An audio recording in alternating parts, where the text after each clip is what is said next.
Hey everybody, welcome back. So a couple of weeks ago, I'm sitting out in my wargaming cave, more commonly referred to as the garage, about to peel the shrink wrap off of a brand new table gobbling epic of human conflict, when the postman strolls up my driveway and plops one of those bubble wrap manila envelopes on my desk. So I opened it up, and inside was this. EWO, Bloodbath in the Bonins. I was intrigued by the small package. This is published by Decision Games and designed by Perello.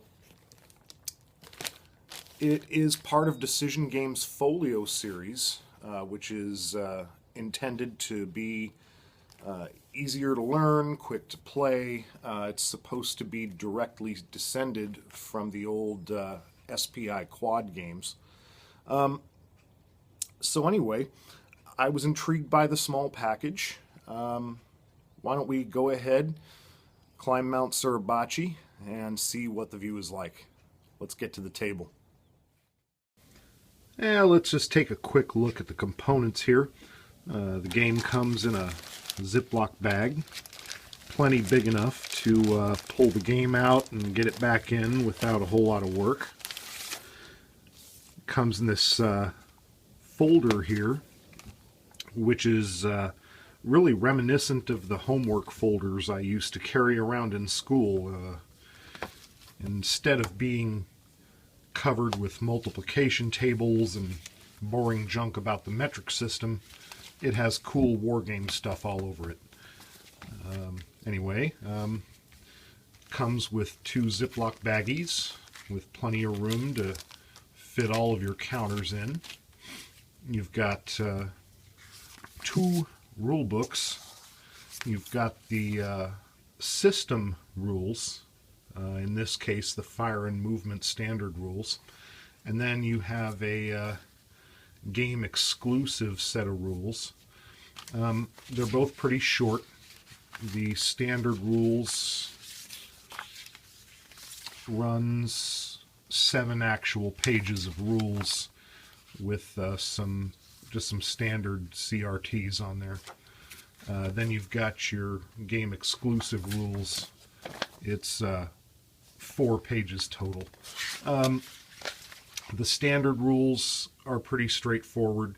So are the exclusive rules, with the exception of, frankly, there's a couple of things that aren't worded too well, particularly the replacement and redeployment rules. Not worded very well at all. Also, the section dealing with Japanese bombardment, poorly worded. It's going to have you looking for hex numbers that don't exist. Not that big a deal, actually. Once you have the game set up and start pushing counters around, you're able to dope it out. Still, a little more care could have been taken with the wording of these rules, but you know, nothing that's going to break the game. Here we have our map, and it's paper. It's very colorful. I like it. Not bad at all. The counters are serviceable. You know, not nothing that's going to knock your socks off, but pretty easy to read. One little complaint, similar to an experience I had with D-Day at Omaha Beach. Decision Games, you guys put a little more He-Man on your die cutter. These were pretty difficult to get out of the sprue without damaging them. I suggest you have an X-Acto blade handy. But once you get them out and get them clipped, they're pretty good. So I like the package. Why don't we go ahead and start off with a quick look at our map. Here we've, of course, got Iwo Jima Island with Mount Suribachi at the southern end of the island, and Kitano Point up in the north. Zoom in a little bit. And here's Mount Suribachi. We've got landing beaches on both sides of the island.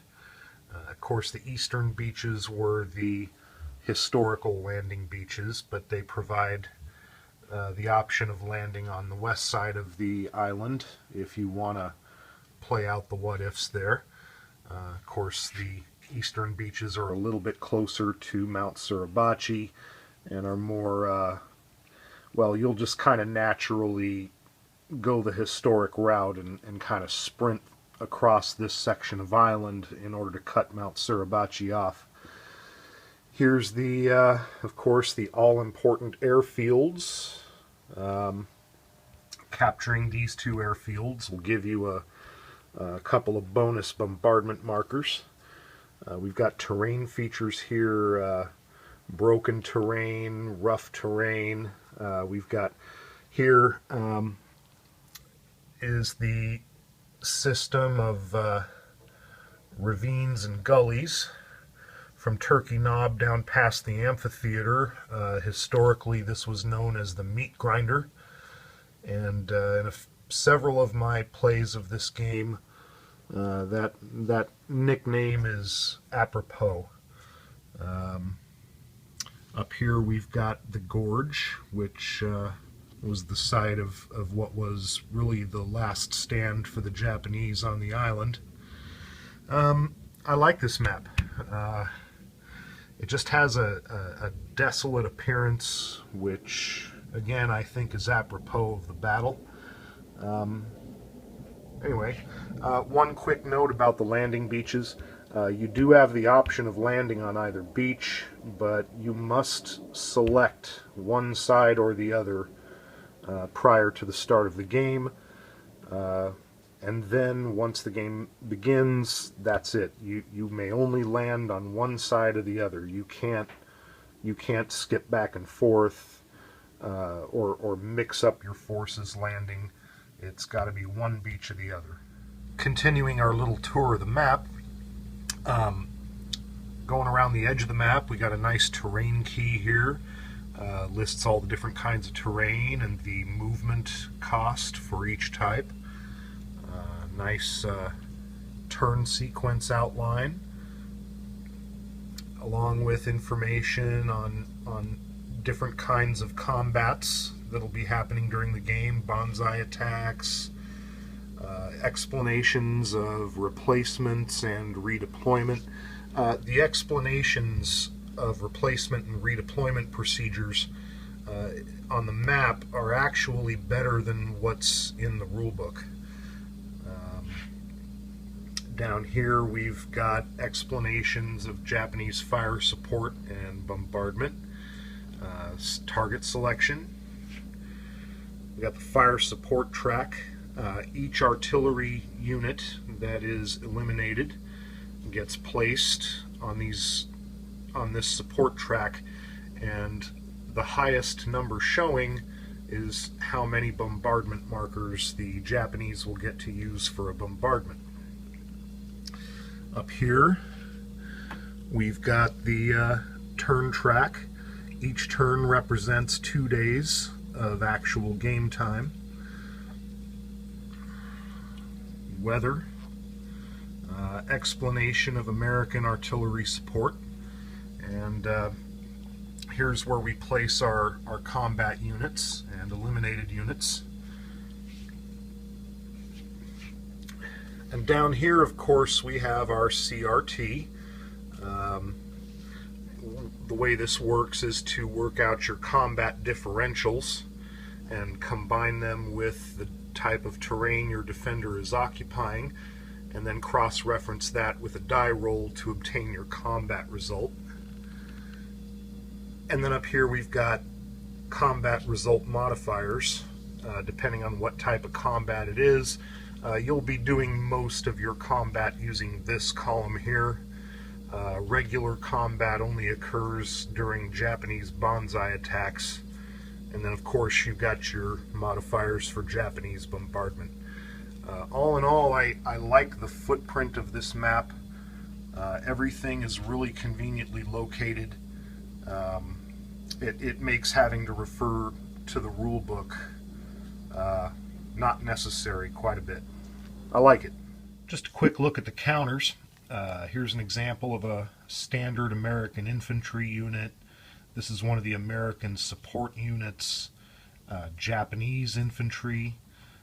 Here's a couple of examples of the Japanese artillery. And over here, these counters with the little flags on them, those are Japanese headquarters units. These numbers here from left to right, you've got the attack factor, the defense factor, and the final number would be the unit's movement allowance. The American standard infantry units are two-step units. This is their reduced side. Japanese units, however, they do not have a reduced side. They're one-step units. Whoops. They have their full-strength side, and then they have a dug-in side. Most of the combat that you'll be having with the Japanese, they'll be dug in. You're going to start the game off by setting up dug-in Japanese units on all of the red-marked initial deployment hexes. You'll notice up here this one hex that's marked red. I don't have a Japanese unit on it. It's errata. That's supposed to be a white-marked redeployment hex. You'll set up your 4th and 5th divisions, which are your primary combat force and the available for landing box. And then up here are your reserve units of the 3rd Division. You can move them, one full regiment at a time, down into your available for landing box if need be. But keep in mind, if you use regiments from your 3rd Division, each regiment that you use will shorten your game turn length by 1 turn. So you really want to avoid using these guys if you can all possibly avoid it. And then prior to the beginning of the first turn, go ahead and stage your units for landing and proceed. Each turn is broken up into a series of phases, beginning with the first U.S. regular movement phase. First, each turn you replace, you can receive up to 2 replacement steps for damaged units. You can either bring back 1-step units to full strength that are on the map, or move eliminated units back into the available for landing box. Then there's the regular movement and redeployment phases. Redeployment is basically you can move your units that are already on the map anywhere as long as they're a certain distance from an enemy. And once you've moved your units into place for attack, declare which attacks you'll be making with what units against Japanese positions, place bombardment markers for your supporting artillery, resolve combat, and then there is a second mobile movement and combat phase. Basically, it's identical to the previous movement and combat phases, but here you're restricted to half your movement allowance, and there's no supporting artillery to help you in your attacks. Those can be particularly bloody if you can't suppress enemy units. Then the Japanese part of the turn begins. They receive a replacement unit. There's possible bonsai attacks against your units. And then there's Japanese bombardment. So the main premise of the game is landing your units on the beaches, moving them from Japanese position to Japanese position, and conducting combat against each dug-in Japanese unit. For each attack you make in the regular movement phase, you'll have the help of American artillery support. This is abstracted with these artillery markers to represent any field pieces you may have, or offshore artillery bombardments to assist you in your attacks. You're going to roll a dice on the to determine whether or not a unit is suppressed. American artillery never destroys Japanese units. It merely suppresses them, and that's important because in your march up the island, combat can be bloody, and there are penalties for step losses in American units. Once you've established whether or not your artillery has successfully suppressed a Japanese unit, you're going to go ahead and add up the attack factors for any units you may have attacking, and then subtract the Japanese unit's defense number from your attack value. That gives you your combat differential. Once you've established your combat differential, you're going to go ahead and combine that with the type of terrain the defender occupies, and cross-reference that with a 1d6 roll to give you your result. One quick note about the combat result modifiers. When a Japanese unit is eliminated, Japanese units are never truly eliminated.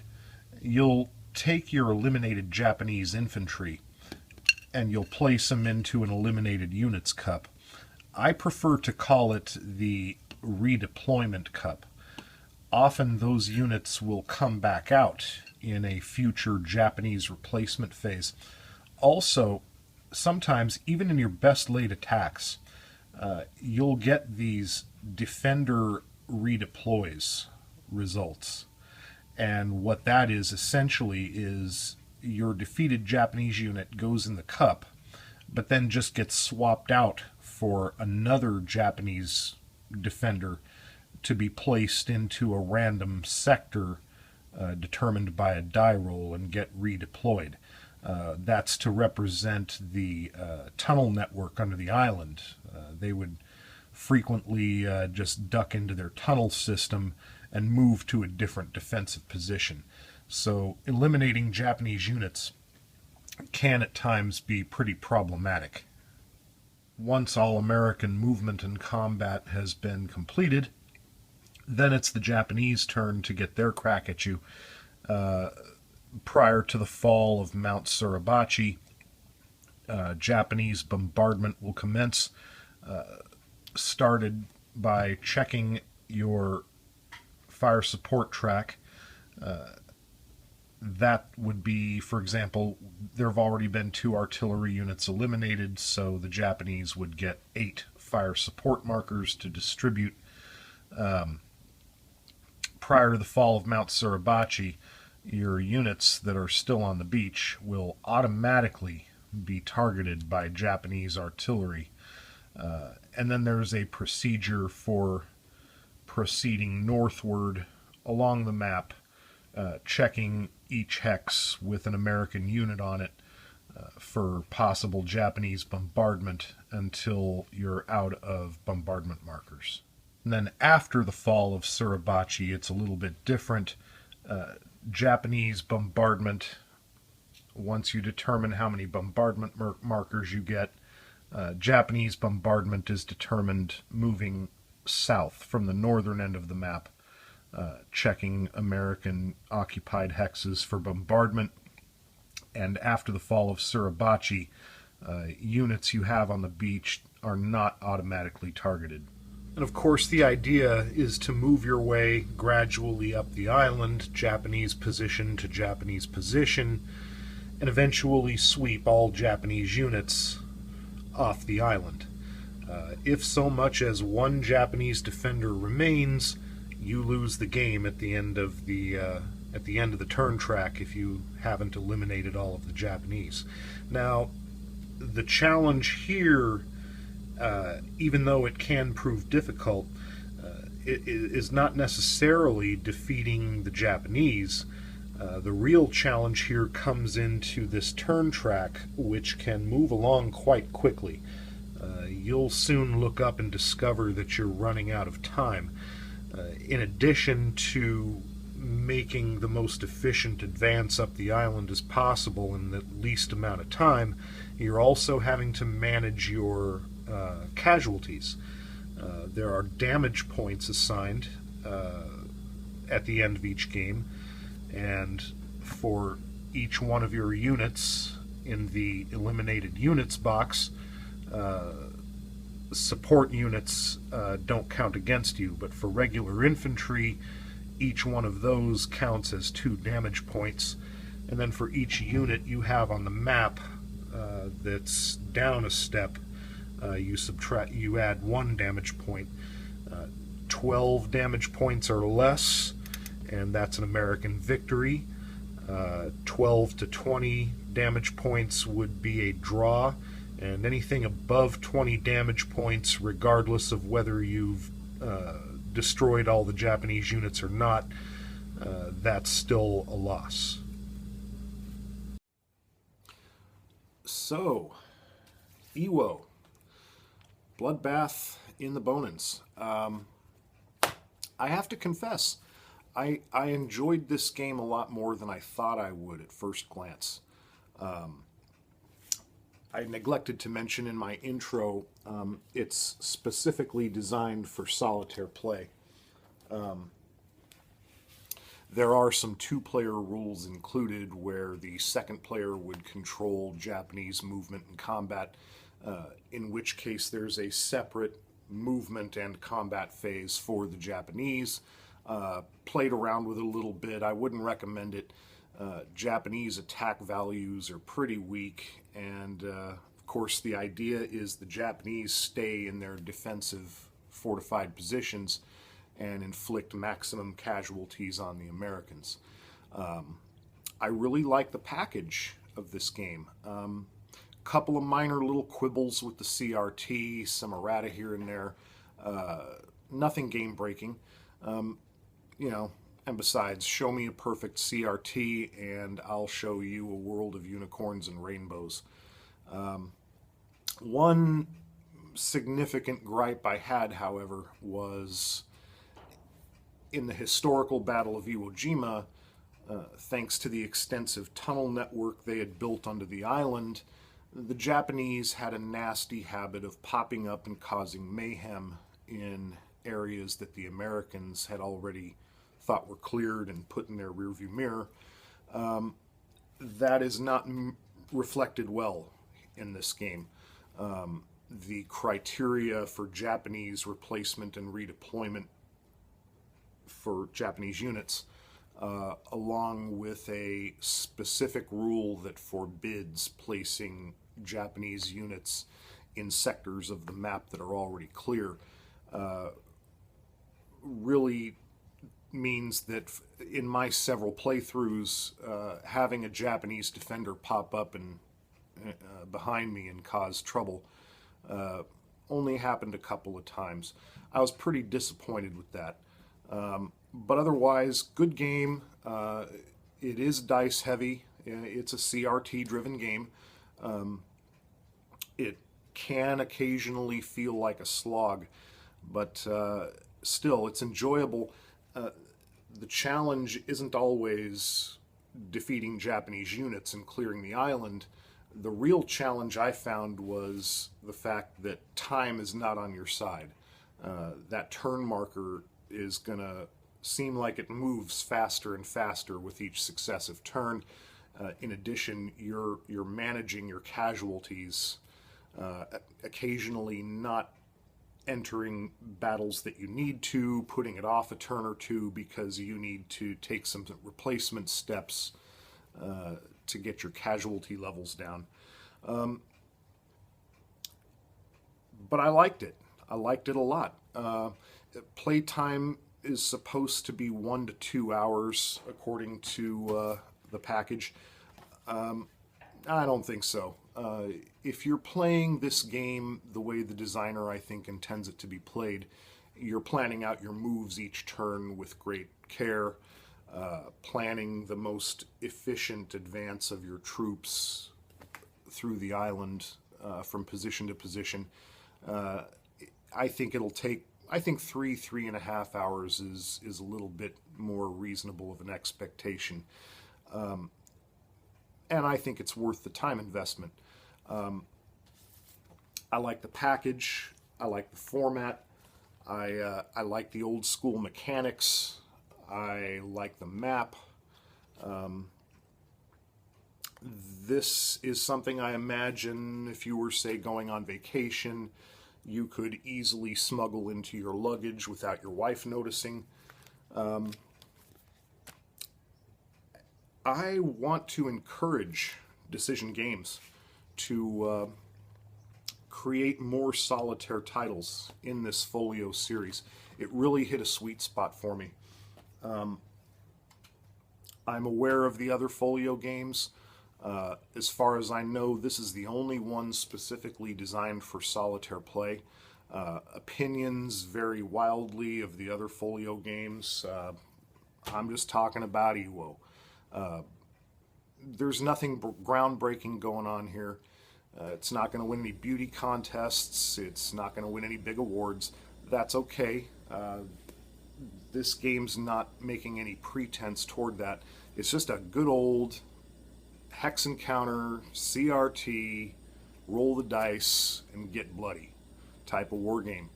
I encourage Decision Games to make more solitaire designs with this folio format. I could easily see a section of my shelves being devoted to a nice healthy stack of these. So I'm compelled really to recommend this too, based on the value I think you're getting for your gaming dollar. I believe it sells for $18.99 on the publisher's website. If you poke around the various online retailers, I've seen it with shipping included for less than 20 bucks.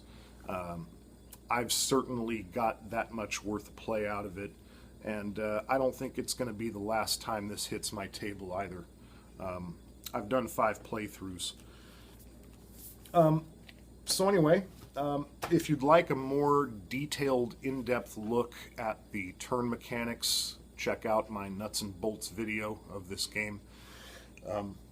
If you'd like to see more of my video reviews, I hope you'll swing by my YouTube channel and hit the subscribe button. That's going to be it for today. Thank you for joining me, and until next time, happy gaming.